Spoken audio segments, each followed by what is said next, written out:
ధనస్సు రాశి.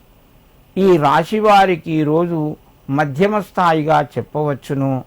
పరిస్థితులు కొన్ని సందర్భాల్లోపట అనుకూలంగాను, మరికొన్ని సందర్భాల్లోపట వ్యతిరేకంగాను మారే అవకాశాలు ఉన్నాయి. ఆర్థిక పరంగా కొంత కలిసి వస్తుంది. కుటుంబ సభ్యుల యొక్క సహాయ సహకారాలు మధ్యమ స్థాయిలో ఉంటాయి. పిల్లల ద్వారా కొంత మానసిక ఒత్తిడి పెరిగే అవకాశం ఉన్నది. ధనస్సు రాశి వారు నూతన వ్యాపారాలకు వెళ్ళాలంటే ఆలోచించి నిర్ణయాలు తీసుకోండి. తొందరపడి నిర్ణయాలు తీసుకోవద్దు. ధనపరంగా కొంత కలిసి వస్తుంది. ఈ రాశివారు ఈరోజు శ్రీ లక్ష్మీ నరసింహస్వామినే నమః అని చెప్పి నరసింహస్వామికి నమస్కరించి మీ పనులు ప్రారంభించండి.